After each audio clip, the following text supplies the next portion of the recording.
Hello, hello, hello, all you beautiful people out there. Welcome to another episode of Burgess&son podcast. I am Zay for Life, and this is Burgess. We are father and son like Burgess and son. How you doing today, Mr. Burgess? Wonderful, wonderful, wonderful. Okay. We are coming to the end of basketball soon, which is a sad day because we don't have Olympics coming up and everything, but we don't want to talk about that too much. But we have ended college basketball. College basketball just ended on last Monday. What's the national tournament for the men's? Okay. Last Monday. And then so we had a couple of championship games on. One game was on Sunday with the women's and one game was on Monday with the men. The women's game, I don't know if it was just UCLA was just that good or like everybody or South Carolina did not come to play that day. But that was a good win for UCLA. Definitely showed they was probably one of the best teams all year. Between them and UConn, UConn was undefeated, I want to say, until they lost to South Carolina. We'll get into that one a little bit. And then UCLA had lost only one game, and that one game that they lost was to Texas, who they beat in the Final Four. Okay, so let's start off with the women's Final Four right quick. First of all, let's start off with this. How disappointed were you in Texas losing that game? It was. Put your mic up a little bit. It was definitely disappointing, and it's one thing, you lose to a good team in the Final Four. Every time you get to the Final Four, you're gonna play a great team, so that goes without saying. Mm-hmm. However, when your best player, when you're All-American, when you're All-World, everything that you're depending on, shoots 3 for 23 in the game, and you're in it with a minute, 2 minutes left, you're down by 3. Mm-hmm. And she continues to shoot like she is, like she's got it going. She's still throwing up shots and dominating the ball. We lost because of her. We lost because of Madison Booker. Yeah. Bottom line. Now, all year long, we won games because of her, too. So, I mean, I'm not going to just completely bash her. And really, I think the coach is more at fault than Madison was. Because what else is she going to do except for to continue to play her game and try to recover and try to shoot? And she just pressed harder and harder and harder. And, a bunch of turnovers. Obviously, a whole crap load of missed shots. Mm-hmm. When he finally did put her take her out of the game to rest is when Texas actually got back in the game and started to make it a game. Yep. So I do blame the coach as much as I blame the player. It was disappointing because I think they had enough to win the whole thing. Yeah, I thought they was going to win the whole thing. I told you when I went to go watch them play in person about a month or two ago, and I was just like, This looks like the best team in the country right now, and then after watching them dominate Georgia in person, then watching them on TV going through the SEC championship game, and they dominated South Carolina in the SEC championship game, and then they going through the tournament and they just dominating everybody. So I'm thinking like, you know what? I was like they're not going to dominate UCLA, but I'm like, yo, they're going to beat UCLA. And my thing was I'm going to see Texas and UConn. Those are two teams I want to see, and those two teams shit the bed when they did not need to shit the bed. And so, but yeah, I was more than disappointed in Texas because I was just like, y'all have it.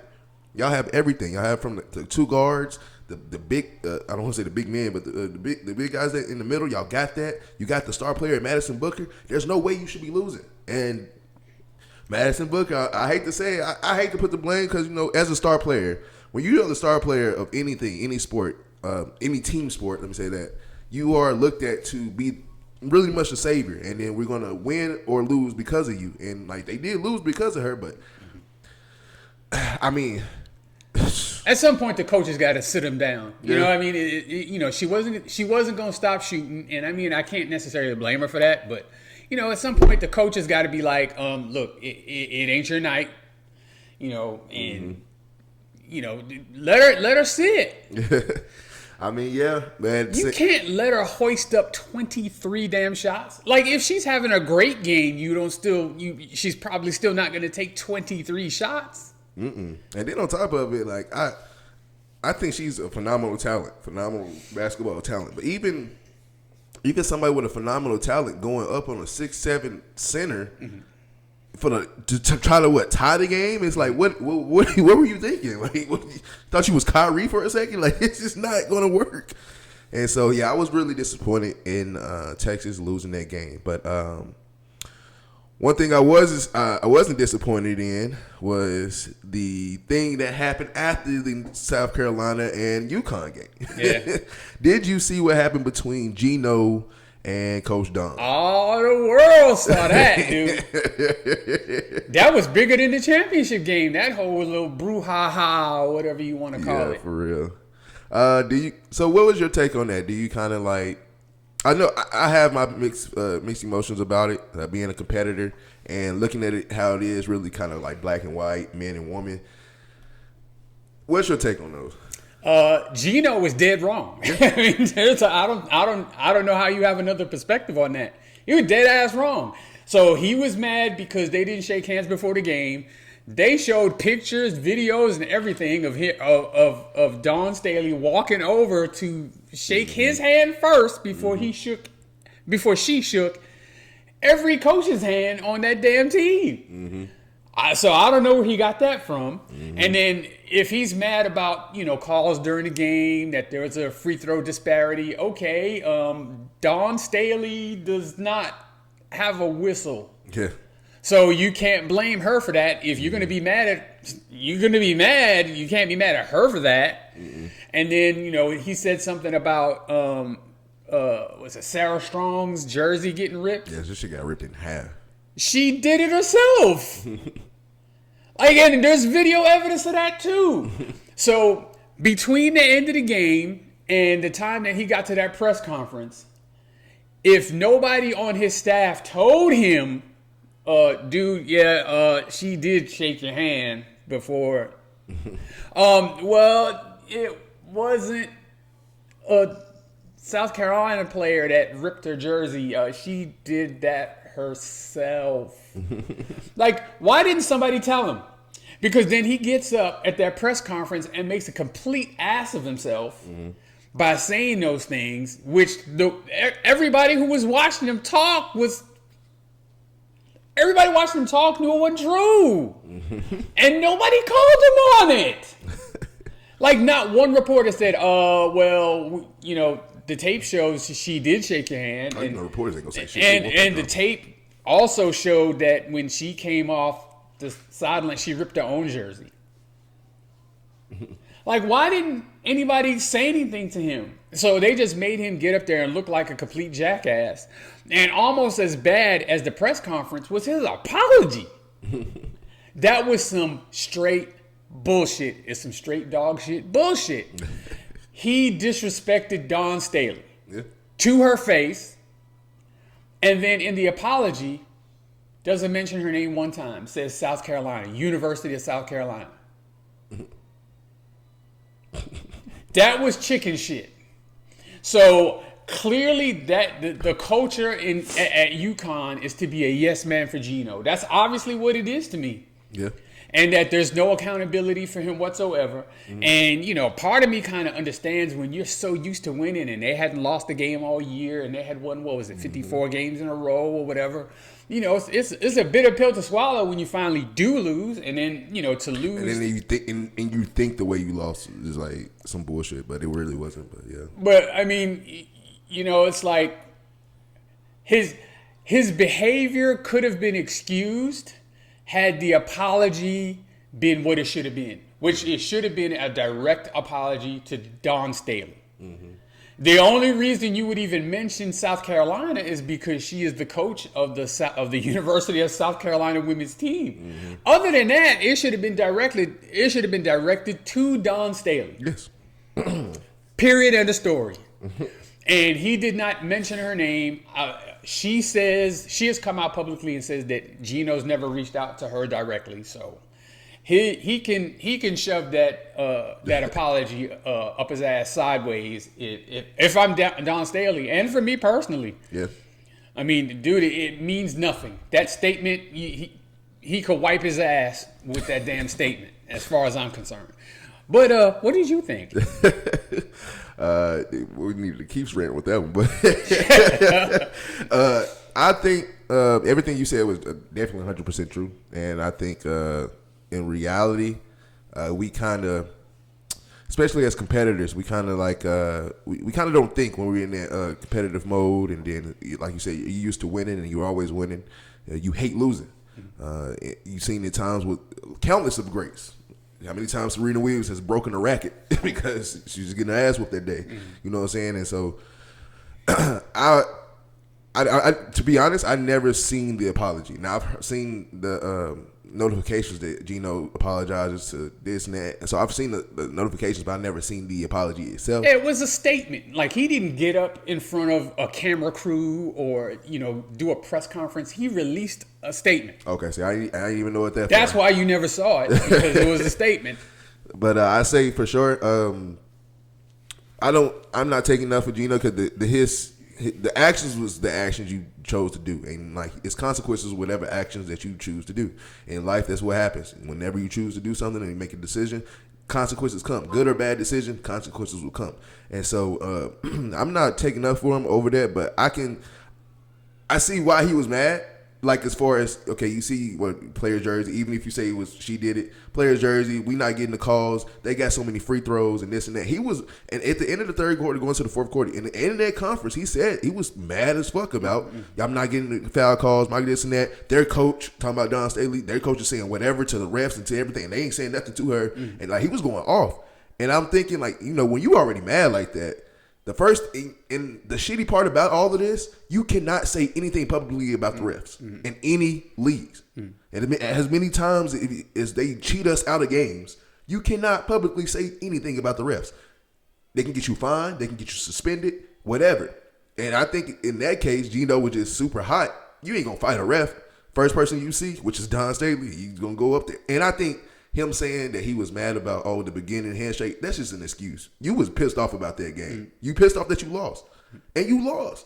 And it is a tough pill to swallow especially when you're that great and you're used to winning all the time. And tough pill to swallow, but you lost and you got to take your L like a man. And I get it too. Like, again, I don't want to take up for him, but as a man too, you in that space and you think you're dominant, and then here comes a woman beating your ass, like especially a black woman beating your ass, and like, I get it, man. I get why you was frustrated and everything, but it's no excuse for your actions. You shouldn't have did that. You shouldn't have said what you said. You got caught basically just being mad as fuck that you lost. Just come out and say, I was mad that we lost. We shouldn't have lost that game. And then I ain't gonna say all will be forgiven, but then we'll look at it differently. But you made an ass of yourself on national television. And so, as somebody, and it's for pick two guys who, how many times have we gave him his flowers on like a couple episodes, past episodes? We also know how to criticize what you did that's wrong. And this was wrong. And I didn't like the way that he did it. I didn't like the way you go about it. Hate to say it, but I'm not a person that's all about talking about race, black and white. But hey, with somebody who looks like Dawn Staley, who looks like me, is on national television, she speaks for us, and she is for us. So we ride with her. And what you did, we really looking at you differently. And I hate it for him, but hey, it is what it is.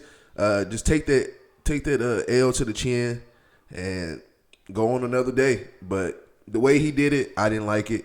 I thought it was bad for business. Only reason that it's not going to be no true consequences because it's Geno.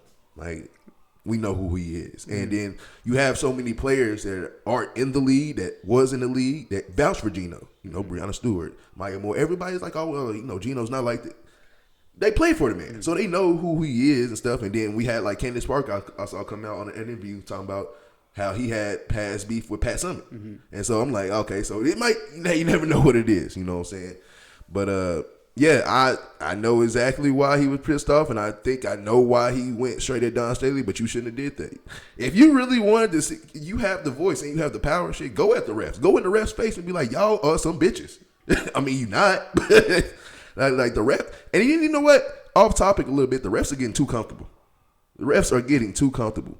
The refs something needs to happen with these refs. I understand Geno's frustration, and you look at the box score. South Carolina was shooting a lot of more free throws, but even then, the refs are getting too comfortable. Watching a NBA game last night that they intentionally fouled OKC players, and they didn't call it, and then when SGA get the ball, barely touch them, and they call the foul. What are we doing right here? So I'm like, yeah, the refs are getting out of hand. But yeah, Geno, go back to the drawing board with that one, bro. Another UConn team, but their head coach took the L like a man. UConn's men's team lost to Natty to Michigan. Michigan wins the national championship. It was a phenomenal game, actually. Better game than the first two games when Arizona got their ass whooped and it was Illinois got their ass whooped. But Michigan wins versus UConn. That was a good game for sure. I didn't know this until now. Everybody, I don't know if you know, everybody's hating now. Everybody's hating on the Michigan Wolverines because I guess their whole starting five was transfer portal, and I didn't know that. Mm-hmm. But even then, I'm just like, I mean, this is legal now. Mm-hmm. So what's the problem? And it's like, well, there's not, they're not homegrown, I guess, or you're going to cheat to get transfer portal. Man, look, it's wide open for everybody. Why not use it? So Michigan wins the title. As you got your Michigan shirt on, what you think about them winning the title? Well, as I sit here in my extra medium shirt, like I lost a fucking bet, I will give credit to the Michigan Wolverines for winning the national championship. Yeah, for sure. I don't care that it was 5 transfers. Every NCAA university has the opportunity to put together the roster however they can within the rules. If they chose to use the transfer portal to put together that roster and they're able to do it, so be it. Yeah. If you ask me, that's an incredible feat because now you're just pulling together, almost random spare parts and bringing them together and making the car run. Yeah. So I mean, I respect that actually even more. Yeah. You got to get 5 people who came from other programs or whatever to buy into what this program is selling, and they executed it to the highest level. So props to Michigan. So, I mean, I don't have anything to say about it. I do remember seeing Nick Wright saying that he's not going to remember this Michigan team. Okay, I'm just saying. I mean, look, they won the Natty. What else can they do at this point? They won the national championship. Yeah. They're the champs. They beat everybody that put it. I mean, and really. And they beat the shit out of everybody. They whooped everybody's ass except for UConn. Everybody. So, I mean, they clearly were the best team, all year. The young man, I can't remember, Luxembourg, I forget his name. The best player. Oh, Michigan? Yeah. Okay. He played hurt that game, and he played his heart out. Yeah. And at the end, he made a couple of really good defensive plays. He didn't have his offense really going that game. Yeah, as a team, Michigan didn't really have their offense going in that game. They had scored 90 points in every game prior to that. Yep. At least 90. That's insane. But they grinded out a gritty win against a really good UConn team. Yeah. So I mean, I don't buy all of the all. It doesn't make a difference to me that they were all transfers, or at least they're starting 5. But they had other people contribute to that team that weren't transfers, that were homegrown, so to speak. Yeah. But I mean, dude, they won. They won, and I think I told you before before the really kind of the season, but especially this tournament started. I was like, I think we're going to see that the transfer portal NIL deals are going to affect basketball. Like we understood the assignment when it came in 2 or 3 years ago, and for football, that's what we really wondered was for football, and we knew how much of a big impact it was going to be for football. But now it's just now you got to realize. Now we realize that it's not just football; it's for all sports. Yeah. And so I knew this year was going to hit basketball different. Because now you're looking at it with NIL deals and the transfer portal, but really just NIL deals that you don't have to rush to the league now. And then I feel like for Cameron Boozer and Caden Boozer and even AJ DeBonson, is it a reason for them to rush to the league? No. And so they can come back, and you're talking about you're talking about college basketball being probably top of his game maybe next year if all these star players come back. Even Gilbert Arenas' son talking about coming back too. Yeah, Melo's son said he's coming back. Yeah, he's coming back. Okay, for Melo's son, I didn't think I don't know who said he was possibly coming out. I didn't think he was ready to come out anyway. But even then, yeah, looking at all of that. That doesn't stop them a lot of the times they come out anyway. You're right. But even with all that, you're talking about a lot of star power coming back for college basketball and its NIL deals and everything's going on. We're going to look at college basketball as probably the powerhouse for the minute. Because, dude, all these star powers. If Cameron Boozer and Katie Boozer stay at Duke for another year, I think we're talking about Duke being national champions. If Cooper Flagg would have stayed one more year and teamed up with these Carlos Boozer boys or these Boozer boys, well, you could talk about them winning the national championship and not Michigan. But you know what I'm saying? So I think, I think it all, even with the transfer portal thing, I didn't buy it. I mean, it's just something that people want to complain about. Yeah. And you can complain rightfully so, but it is what it is on that. All right. Moving on today. And staying in basketball, though, the WNBA, they have a new CBA agreement, and this is going to allow players to get paid. Not just paid, but get paid now. Okay, I think Asia Wilson was the first to get a Supermax contract, and then it's been a domino effect. Every update I'm getting WNBA, somebody getting a new contract and a new contract. Millions of dollars. It's not thousands anymore. It's millions of dollars. And that is phenomenal to me, and I love it. Talk about that new CBA agreement with the WNBA first. I don't know all of the details, but I do know some of the subtle differences. Yeah. So coming into the league, WNBA draftee would make somewhere around $80,000 a year. Yeah. And now they're making somewhere in the range of $450,000 to $500,000 a year, which obviously that's a huge increase. There is kind of a salary scale, so there are supermax deals where players can make, I guess, top of the market money for what the WNBA is, and I think it's like $1.5 million with the potential for it to be a couple of million down the road. Yeah. Where the top level players were only making, I don't even think they were making $200,000 before. So like this it was like barely that. Yeah, so this is a major step up in their salaries, and I think the WNBA has Caitlin Clark to thank for that. I mean, honestly. You gonna start it up again? I'm gonna start it up again. I mean, they basically have her to thank for that. The league as a whole has not been profitable, and even though now there's more visibility on the sport, more attention, more eyeballs, I don't know if this business model is necessarily gonna be super profitable. The NBA has been subsidizing the WNBA ever since the league started back in 1996 or 97, something like that. Yeah. So, I mean, I think that's still going to continue.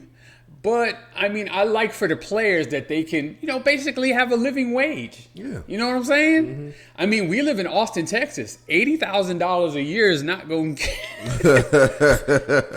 I mean, you'll be living in a very small apartment. And you're not going to be able to have a whole lot of disposable income. Mm-mm. And, some of these cities like, Chicago, New York, LA, where, these franchises are at, $80,000, $100,000 a year for a single individual is not really going to, provide you with, a real livable lifestyle. Mm-mm. At least they're getting paid this way. It's going to be interesting to me to see how it works out in the future. Because I think the only reason that they would do something like this is not just because the players were complaining about the money, but the reason that they would do something like this is because they foresee some major jump in revenue. Mm-hmm. And I'm pretty sure that's part of the reason why they agreed to do this. Mm-hmm. But we'll see what happens. Hopefully it works out for them. Generally speaking, I will be honest, I do not watch the WNBA on a regular basis. But then again, I don't watch the NBA on a regular basis. Yeah, I watch the playoffs. Yeah. Mm-hmm. And I mean, it'll be the same for the WNBA. I'll still, go ahead and watch the playoffs. But I watch the WNBA not faithfully, but when I'm if I was bored or I'm at work, a lot of times I'm used to watching games. Like if it's on, I'm like, hey, something to help me kill my time. You know what I'm saying? So I don't really like watch it, but yeah, I feel like it's good for really all the women that's in the WNBA. It's definitely gonna put a spotlight on them. Like, we give you this money and can't go perform. You know what I'm saying? And so the ones who did perform before this, it's basically another pedestal you got to put yourself on, and then go dominate. And I think, like Asia Wilson, I thought she's always dominated, but now she's definitely going to dominate. You're going to show why I'm the highest paid woman in the league. You know what I'm saying? And so, and for all the women, Caitlin Clark and all the Jackie Youngs and all the ones in the league, they have something to prove. And then Angel Reese too. Speaking of Angel Reese, she just got traded. Yes. To the Atlanta Dream. I think Chicago Sky are probably one of the craziest organizations ever.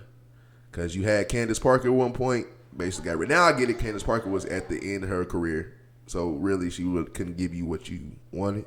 So I get that one. But Angel Reese is, I'm not gonna say she's like tied in with Caitlin Clark, but she's a cool second behind Caitlin Clark of bringing the revenue in. If you remember that feud in college, it was either you was team Caitlin Clark or team Angel Reese, right? And so you kind of carried it on to the WNBA. Like, we still watch, even though the Chicago Sky was not that good, you still watch. They were terrible. We can be honest. They were bad.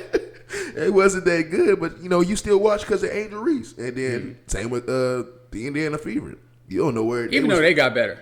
They did get better, and you still watch for Caitlin. And then you know what's so crazy? When Caitlin Clark wasn't playing, their numbers were just not. Their rating wasn't good because she's not playing. Angel Reese traded to Atlanta. I can't wait to see what happens with that. I think Atlanta Dream is building something special. They already have some nice young players, and then you bring Angel Reese, and then on top of it, just being honest, unless she likes female, she's a female, so she ain't gonna be in Magic City like that all the time. But no, I think it's good for the league with the new change, and it's good maybe for Angel Reese that she gets a new change of scenery.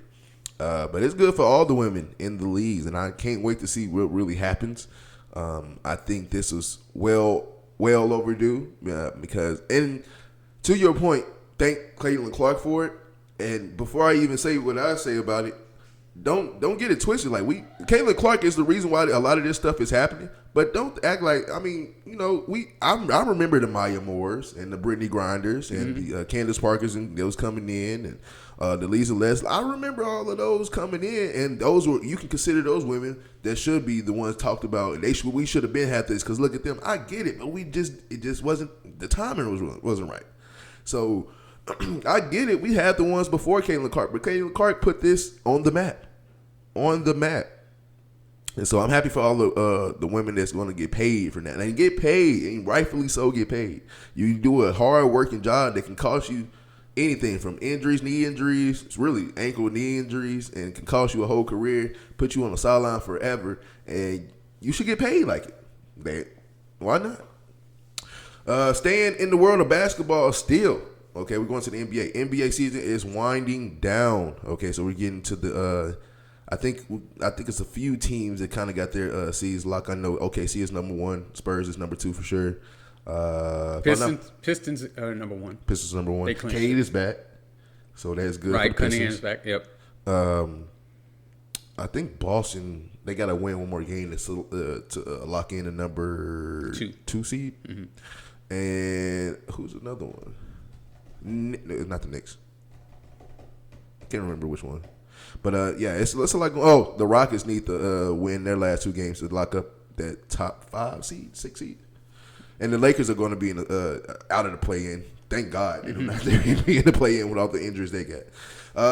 With that, we're going to talk about really who do we think is dominating, who's our MVPs, defensive player of the years, rookie of the years. But before we do that, I want to ask you, looking at this, which team are you more scared of out of the West and the East? In the West, I think it's a 2-team race. It's the Spurs. It's OKC. I don't think that's changed. Mm-hmm. I think if you're in the play-in, you may win your play-in game or whatever and be happy. Except for the next thing you know, you get one of them 2 monsters. Yeah, exactly. So your season about to come to probably a pretty quick end. But I don't think the Lakers no Luka Luka, or no Reeves. Reeves for the first round. If they somehow, some way win a series, then maybe we can talk about them. But I don't really see that happening. I don't think any other team. The only other team that might scare me just a little bit is Denver. Mm-hmm. Just a little bit because of Jokic. No other team in the West really scares me to where I think the Spurs and OKC are threatened. I think that's your Western Conference Finals, and the rest of it is just, I don't know, window dressing. Now, in the East, I had all year, I had Detroit penciled in to make the finals. Mm-hmm. Now, Cade's back, and he played pretty well in his first game back. It's going to be interesting to see how ready he is for the playoffs and everything. Mm-hmm. The good news for them is that they can kind of coast their way into the playoffs, and they don't have to. At least the first round for sure. Yeah. Well, I mean, I'm just talking about for the rest of the regular season. They can kind of coast their way. They've already locked up the number 1 seed. There's nothing really further for them to play for. Mm-hmm. So they don't necessarily have to, press Cade Cunningham into, playing a whole lot of minutes. Yeah, you can just give him like a cool 10, 15 minutes. Just keep you warm up. Yeah, just keep him engaged. Yeah. You know what I'm saying? And keep him fresh. I think, but I'm not as confident as I was because the Celtics are back and they got Tatum back. Yeah. And I think, the more he plays and ingratiates himself with the rest of that team who's been playing well without him all year, I think they're a threat, almost on par with the Pistons. Mm-hmm. So it could get interesting. I think this is where it gets interesting in the playoffs, is the Eastern Conference, because outside of the Celtics and Pistons, who I expect that to be the Eastern Conference Finals, but any of the other teams could win any of the other series. Yes. The Knicks could win a series. They could go out in the first round. Mm-hmm. Cleveland could win a series. They could go out in the first round. Toronto. Atlanta. Mm-hmm. Charlotte. Except scary. for what, Charlotte is going to end up with either the Pistons or the Celtics. But they're still scary, though. But they could maybe win a game. I don't think they're going to win more than one game against either one of them teams, but I wouldn't necessarily be excited to play Charlotte, no matter who I am. Yeah. So I think in the East, it's going to be a lot more interesting and harder to determine who's going to win them series that don't involve the Pistons and the Celtics. Exactly. Everything else, I mean, the Sixers, I mean, I don't think they're going to win a series, but it wouldn't really shock me if they did. I picked I don't think they're going to win anything, but I picked them to be if you want to win, this is your year to win. This is exactly your year to win. I think their window is past. I think probably going forward, unless they want to become the Milwaukee Bucks, that they got to make a decision about Joel Embiid and what they're going to do going forward. Yeah. And Paul George. Oh, Paul George is done. So, I mean, you got to figure out what the path forward is, because they do have some good young players. They got 2 good young players. Yeah. So, you probably don't have. They should build around them. If it don't work out this year, it's them. Exactly my point. Exactly my point. So, I mean, they don't necessarily have to tank, because, Joel Embiid is an asset and you can get some stuff for him. Yes. And I think, I don't know how much longer Paul is under contract. I think he's still solidly under contract. So it's one of those contracts where he still have this he for sure has this year, and then it's got an option. Yeah, if they release him, they only have to pay him half of his. I don't think they'll do that. Yeah. But I mean, I think they got to make some decisions moving forward. The Magic are kind of in a weird space because they gave up assets and that kind of thing. The Magic pisses me off, man, because they have good talent on their team all the time, and it's I think Banchero is a top talent. Mm-hmm. I think what's his name, Franz Wagner is a top talent. Mm-hmm. I think Jalen Suggs is a top talent, and then you trade for Desmond Bane. Yeah. Why are y'all not one of the top 4 teams in the East? Man, it's just one of them things, but they could potentially, you know what I'm saying? It's like Unless they're playing the Celtics or the Pistons, you can't just dismiss them. Yeah. No, I think that's just what makes me so mad about them. I think they have a nice, talented team. It's just why are y'all not in the Raptor spot? You know, we should be talking about y'all, not the Raptors. But I say for sure, I agree with you with those teams in the East and West. Who are those? Those are the ones that I feel like there's going to be coming out of the East and the West, and those are the two teams. Those are the games that are going to be between. But I say for sure, dark horse out of the West for me. You can call me biased if you want to. They've been playing well. The Rockets have been. I get it. We need a point guard. In reality, this is now where we at in basketball. I think we're in positionless basketball right now. So you don't really need a point guard. It would just be cool to have one for certain situations. But looking at them, KD is playing on another level again, and like he's been killing. Thompson twins are going to be the next thing popping in the league. They're cold. Is Fred VanVleet coming back this year? I don't think so. No? Okay. But then all the other ones. Shagun shuts me up every time I see him. You know, they try to compare him to like the Jokic. I'm like, man, he's not. And then I see him play and he is dominating down there. I'm just like, damn, well, okay. But I think the Rockets are one of the teams to watch for. And then in the East, I say the Raptors. The Raptors are a team that, like you said, they can either lose in the first round or they can beat you in the first round. And they can probably, I'm not going to sit here and be delusional, say Eastern Conference Finals, but would you be surprised? If Toronto made the Eastern Conference Finals, or like knocking on the door, yes, I would be surprised. But I mean, I don't think it's like so far fetched. Yeah, I would be surprised. So it's a lot of answers that need to be answered. It's a lot of questions that need to be answered. Really for those teams, like we see the seeding that's probably gonna go. Play-in starts in about a couple of days next week actually. So we're gonna see what happens, but I don't know. With the whole league itself, that's counted down. We have some awards that's gonna be coming out. They instead of doing it at the end of the season, now they do it towards the end of the postseason, right? So we got some time to think about it, but we're gonna start right now. Fresh, raw footage of who do we think right now. Mr. Burgess, if the season ended right now, let's just say the season did end today, who is your league MVP? SGA.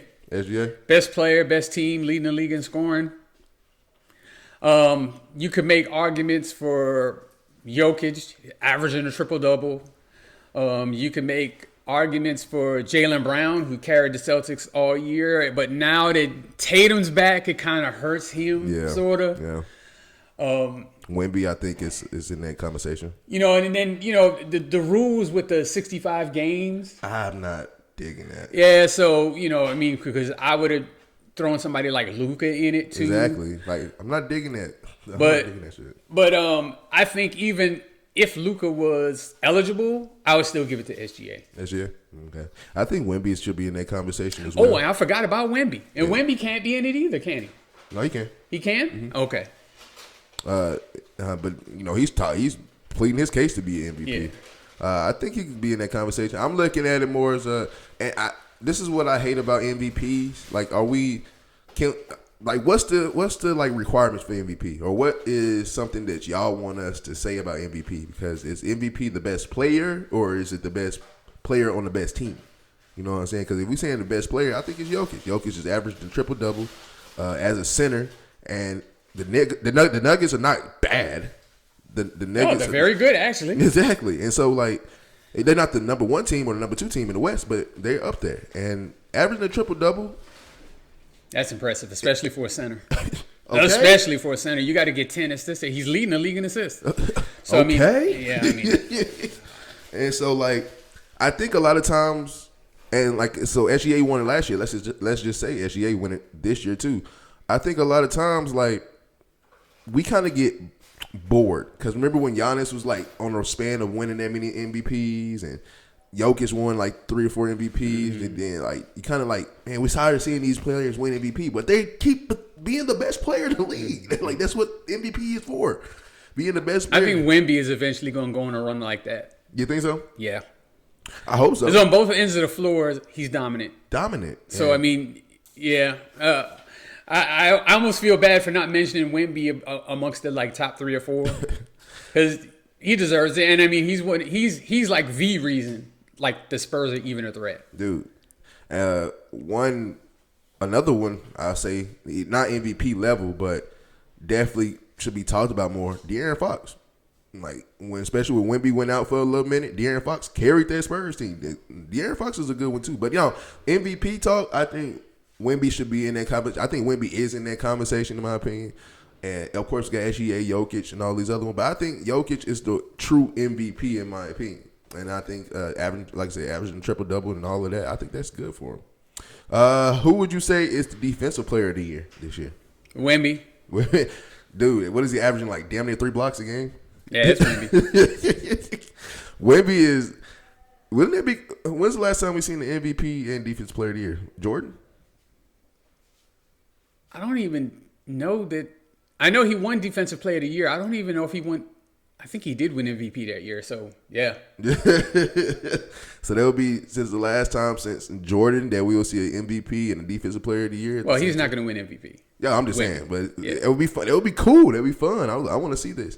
I got Wemby too as Defensive Player of the Year. And then one of the most ones that we've been talking about the past 2 years, because you have been right past 2 years, Rookie of the Year.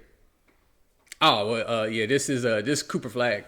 And I think coming into the year, it was his to lose, and he has not lost it. No. Now, there was a time when the guy from Charlotte, his name is escaping me right. Knuppel? Yeah. Was kind of threatening him. Yeah. And I think he's clearly second, but I think it's Cooper Flag. Cooper Flag, I think everybody knows that Cooper Flag is probably going to win Rookie of the Year. Especially you got to start the legacy off right. Like same happened with LeBron. I thought Carmelo Anthony deserved Rookie of the Year, but we got to start the legacy off right. Give it to LeBron. I would also say somebody that we don't that you're not really going to hear because we just talked about his team anyway. But VJ Edgecombe, he came into the league ready to go, and he's been killing. Now Rookie of the Year, I don't think so because. Unfortunately, it's one ball, 5 players on the court, or 10 players on the court, but 5 on your team, and then you got on your team you got 2 superstar all-stars in Tyrese Maxey and Joel Embiid that needs the ball, and Paul George needs the ball, so you can't really hog the ball like you want. But he came in making a statement. I think VJ Edgecombe is going to be in that mix. But, yeah, I think Cooper Flag is taking it all the way. Wouldn't it have been funny if, what's the rookie from the Spurs, Dylan Harper? Yeah, that 3 years in a row, the Spurs would have had the Rookie of the Year. That would have just been crazy. That'd be wild. That's how you draft. Well, I mean, it helps when you got the number 1 overall pick, and then the next year you got the number 4 overall pick. And then last year, I think Dylan was still a lottery pick, but he was like at 7, no? It was a little later, right? Yeah, I think he was a lottery pick. Mm-hmm. So, yeah, I mean, if you're picking in the lottery, you're getting a chance to pick like an all-star caliber player. Yeah. And so, shout-outs to those guys. But, yeah, I think Cooper Flag is probably, not even probably, he is Defensive Player of the Year. But, yeah, what's Knuppel? That dude, he's the main reason why the Charlotte Hornets are killing right now. Him and Melo. Yeah, Melo's killing. Brandon Miller is coming into his own. Knuppel is coming to his own. They're a couple of pieces away of being a top 6 team in the East as well. Yeah, they just need a little bit more experience in seasoning. They'll be fine. They're going to be 2-3 years from now. They'll be one of them top 3-4 teams. Yeah, and I shout out to the Charlotte Hornets because y'all have not been good forever, and it's easily to you pick the number 1 player like y'all always do and have maybe some good years, but then you get rid of that player. I'm so glad that they did not give up on Melo or LaMelo Ball, and I'm so glad they didn't give up on Brandon Miller. Like you're losing, but you keep it like, look, just see the vision, and now you're starting to see a good thing coming. Same thing happened with the Pistons actually last year. Like we saw the Pistons be like number 4 or 5 seed. And he was like, oh, they was a young team, this and that. Now they're the number 1 seed in the East. And so I'm not going to say the Hornets are going to be number 1 seed next year, but 4 or 5 should be in there. I'm going to tell you the key to the Hornets turnaround to them making a playoff run and that kind of thing and being a really good NBA team. So I don't think anybody ever thought that this could even be possible, but they got rid of Michael Jordan and they got better. I knew that was coming. Hey, well, let's be real. As an executive, Michael Jordan was an abject failure. Yeah. As great a player as he was, is as bad an executive as he was. He's better than NASCAR. So, yep. So, and that's probably because he doesn't know anything about it, so he leaves it to the people who do know something about it. Yeah. But he was god awful as an executive, and I mean, I will not pretend that I've ever been a Michael Jordan fan. I don't like him. Yeah. I've always hated him from because of my Knicks fandom. That's because of them Knicks. But yeah, I can't think of really anybody who has screwed up more as an executive than Michael Jordan has. Mm-hmm. And so, congratulations to whoever he sold the team to. That was bad. You've already done more in your, first couple of years than Jordan did in it. I don't know, what he owned that team for, about 10, 12 years? Longer than that. Yeah, so, congratulations, Hornets, on, dumping the dead weight, Michael Jordan. Dude, that is true. I don't know, man. I feel bad for Michael Jordan a little bit, but not really. I do not feel bad for him at all. Well, everybody can't be great at everything. Yeah, for sure. And the Hornets are one of those teams that's on the rise. I mean, like I just said, maybe next year we're probably looking at them as a 4 or 5 seed. Yep. Next year in the playoffs. All right. Going forward, we have a segment that's coming back. All right, this is the third time I want to say we're doing this segment. True or false? Okay. Mr. Keith, you want to explain true or false? Yes. So, true or false is where I make a statement to young Xavier here, and he determines whether he believes that statement is true or false. Seems easy. Seems easy. All right. First statement. Michael Jordan has won more NBA MVPs than anyone else in NBA history. True or false? NBA MVPs? Yes. I don't even know how many MVPs he actually won. I would say actually true. That is false. Oh, wow. Okay. Michael Jordan has won 5 MVPs. Okay. So he is tied with Bill Russell for second with 5, who also won 5 MVPs. Oh, wow. The player who has won the most MVPs ever in the NBA is who I consider the GOAT, Kareem Abdul-Jabbar. He's won 6. Oh, wow. Okay. 6 MVPs by Kareem. 6 MVPs, 5 titles. Second all-time scoring. Yeah, why is he not considered the GOAT? So yeah, won on every level. Michael Jordan has dominated. His career was so incredible that everybody thinks he has like all the records. Mm-hmm. He does not. Okay. He does not. How many MVPs does LeBron has? LeBron has 4 MVPs. Okay. And if you ask me, he should have 5. He should have, quite a bit. He might even should have more, but it's that MVP fatigue thing.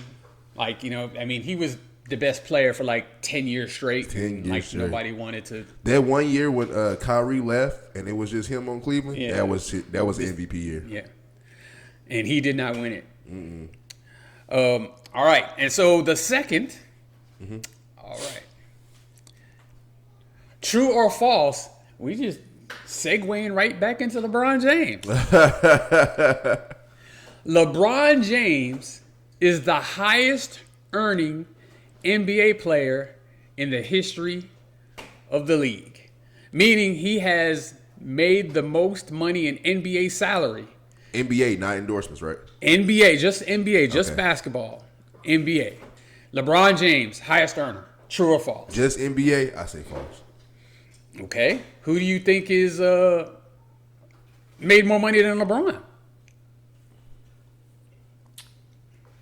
Now who? You got me. I'm just saying, NBA contracts?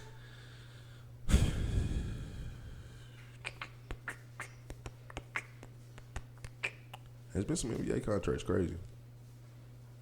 I don't know. But I don't know. Just NBA. Okay, well, let's start with, you did say false. Is that your final answer? Yes.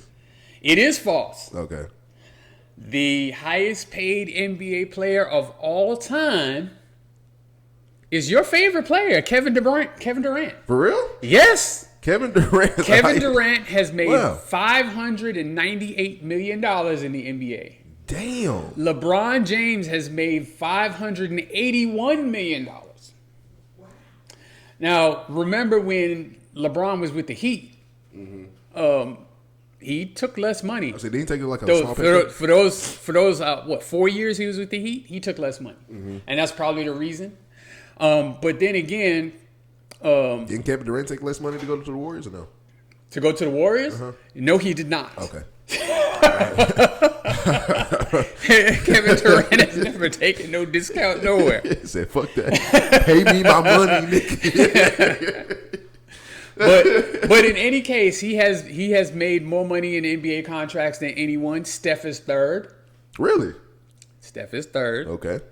And it's like 550 something along that. And these are without endorsements, right? Without endorsements. Okay. Now, of course, we know in overall net worth, LeBron James has number one. Yeah, he's number one by far. He got a $1 billion contract with Nike. Yeah, by far he's number one. $1 billion and I think contract. Steph is number two. Yes. And he's a free agent. And shoe company wise, free agent. Sorry. But yeah. So KD most money all time, and it's not going to stop. And LeBron's contract is actually up with the Lakers at the end of the season. He does not have an extension in place. So and he's not going to, I mean, he does I ain't going to say he deserves top, but he's not going to get the top dollar anywhere he goes. Well, he might. He's going to draw top dollar. You get top revenue. That's what I'm saying. I mean, I think if he plays again, if he continues to play, and actually I think he will continue to play. I say he got 2 or 3 years left. I think he will continue to play. I think he's going to try to wait for his other son to make it. Yeah. And which is insane, bro. You've been in the league that long that your son is playing with you. Yeah, that your sons who weren't born when you now they're about to be in the NBA too. At least the youngest one wasn't. Bryce. But I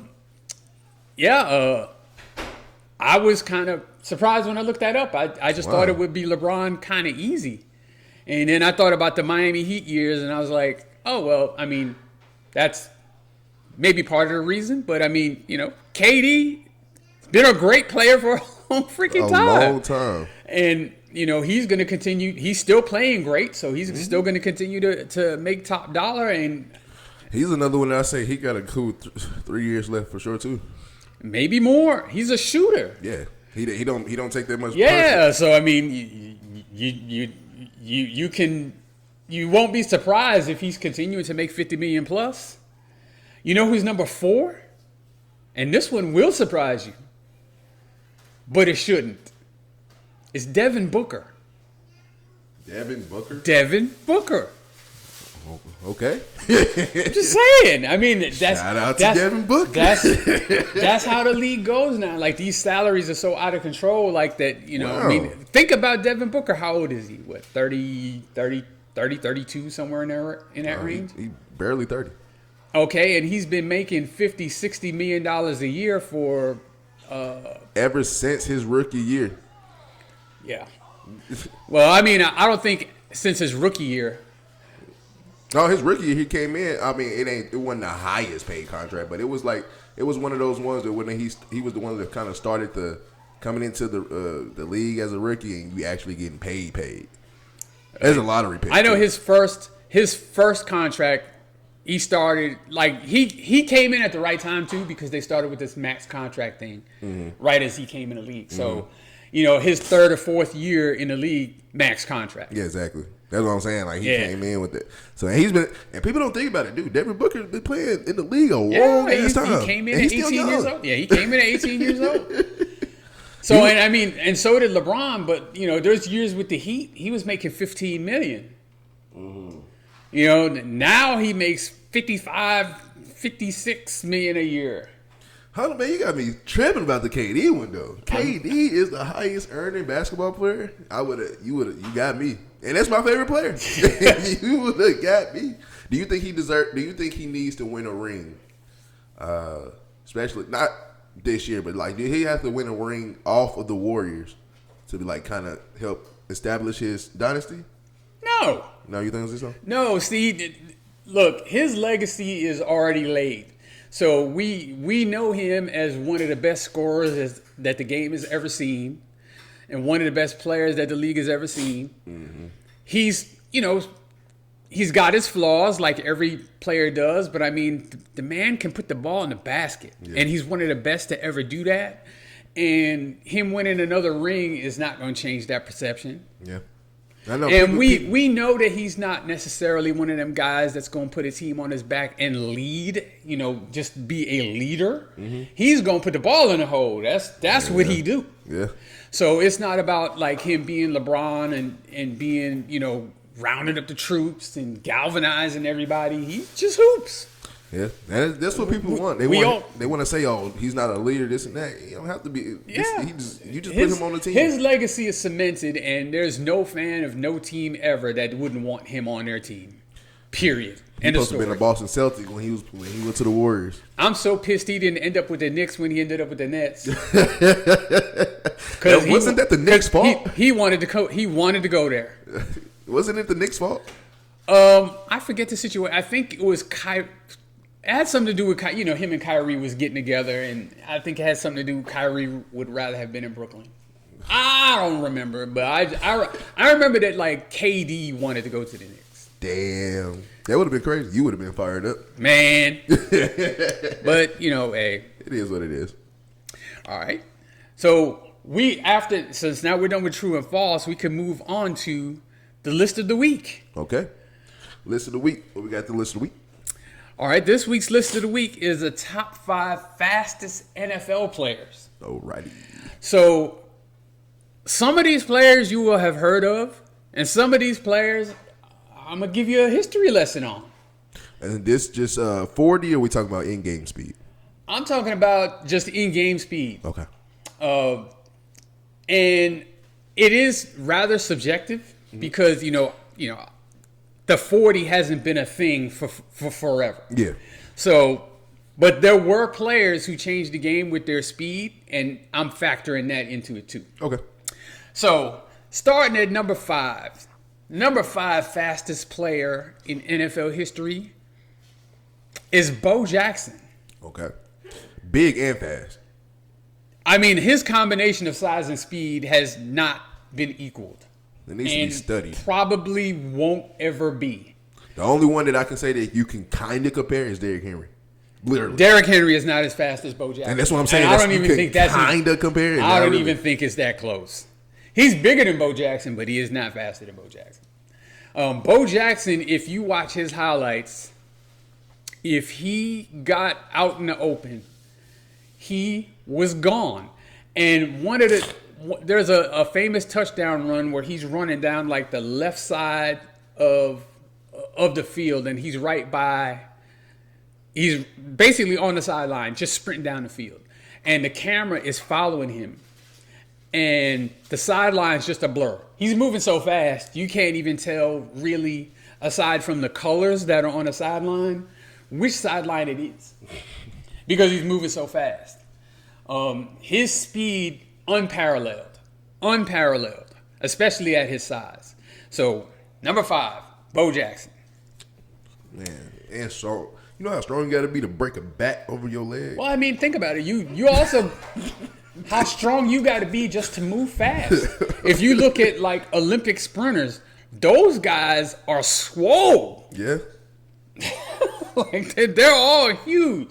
You'd think they'd be really skinny. They're not, because that's how strong you got to be explosive enough to move that fast. Yeah, true that. Anyway, number 4 fastest player in the league, in the history of the league, Tyreek Hill. Okay, I knew he was on this list. He had to be. Cheetah. He had to be. With a nickname like Cheetah. Literally, your nickname is Cheetah. Having him on the field just changes life for not just the quarterback, but for everybody else on the field. Unless you two. Because he scares the shit out of the defensive players to the point where I can't let him run past me, because if he runs past me, there's no catching him. No. And it opens up the whole rest of the field. The guy is just in his prime now. I think now he's coming off of this injury. He doesn't actually have a team right now, I don't think, at this point, after Miami cut him. But in his prime, his speed, sick. And to think that he was playing with Patrick Mahomes.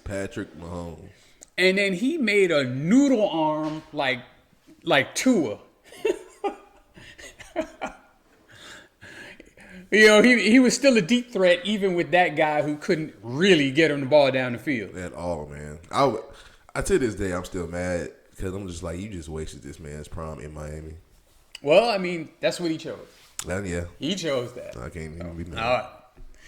All right, so the number 3 fastest. Hey, what Patrick Mahomes say, hey, man, Tyreek Hill down there somewhere. I'm going to just chunk this motherfucker. All right, so the number 3 fastest player in NFL history is Willie Gault. Willie Gault. You know who he is? I do not. All right, Willie Gault was a wide receiver for the Chicago Bears. So, I was about to say, I want to guess, I was going to guess wide receiver, running back, but yeah. Yeah. He played for the 1985 Chicago Bears, that team that, you know, blasted everybody, went 15-1. So they just had weapons everywhere.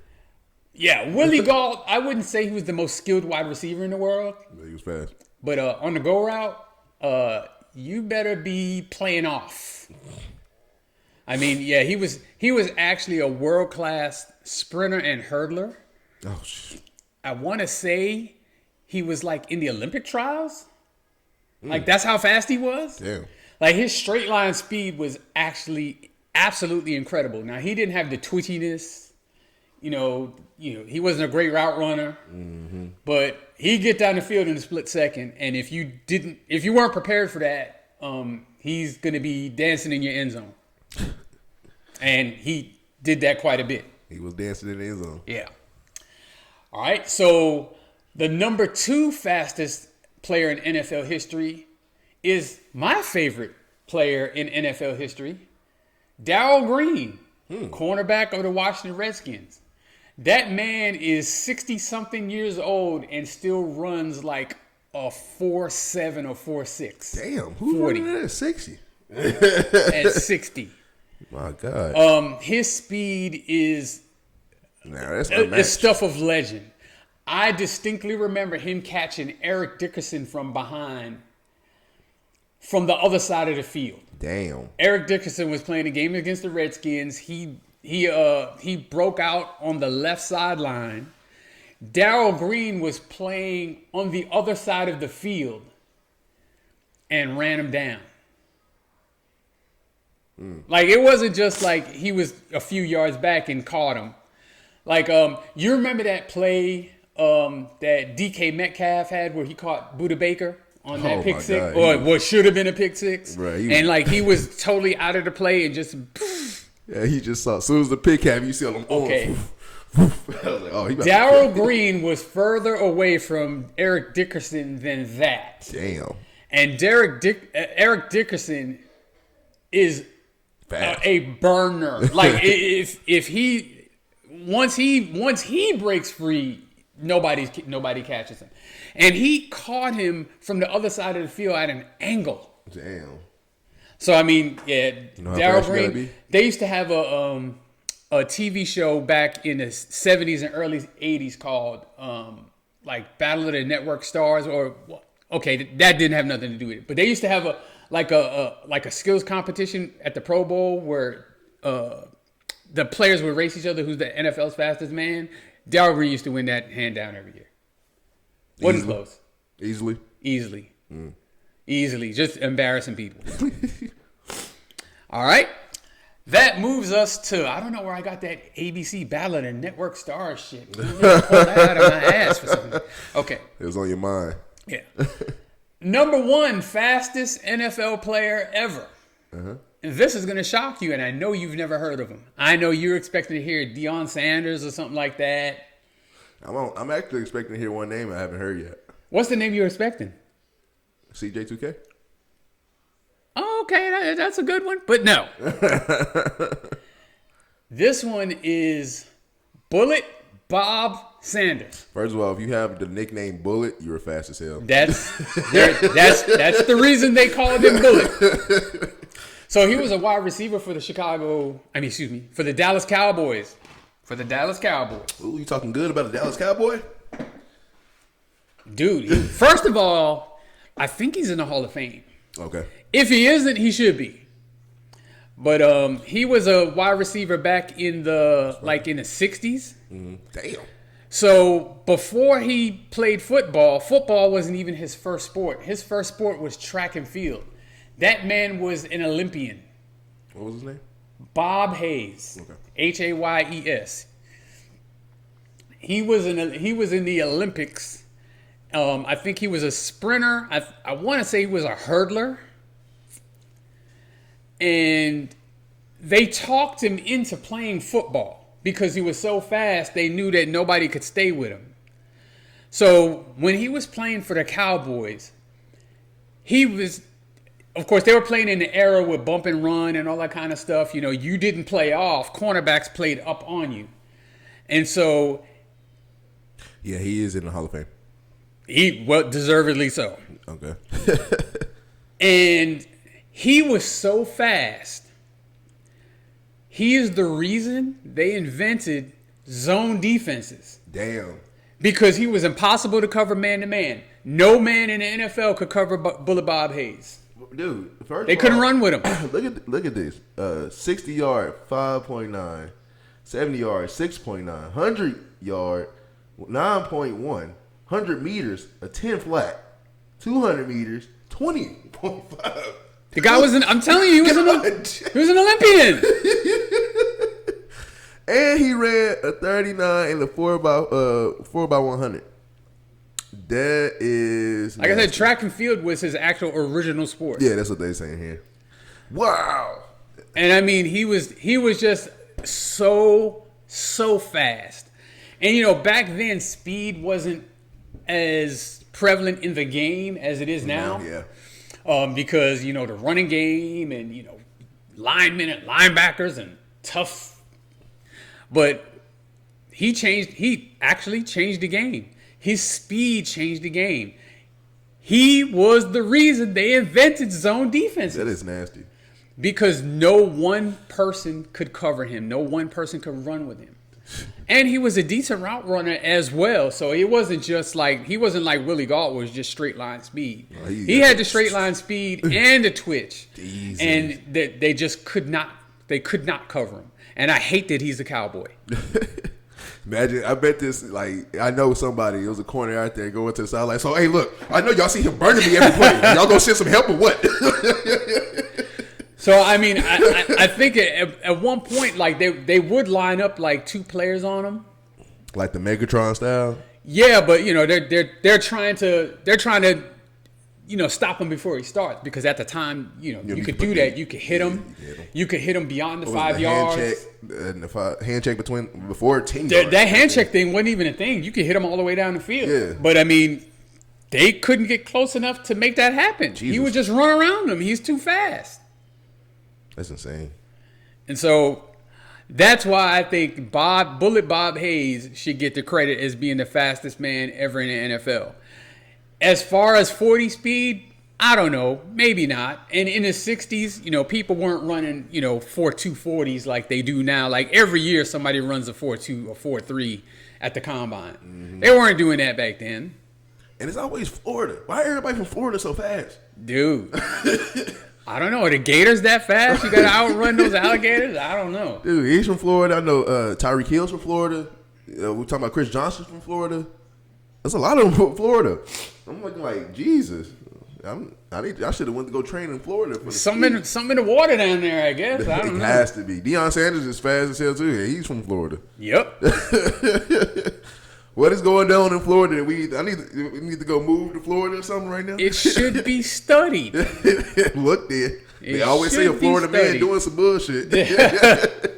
Well, you know, if you read a news story and it says Florida man, you know you about to hear some stupid shit after that. Crazy shit. All right, well, that concludes the list.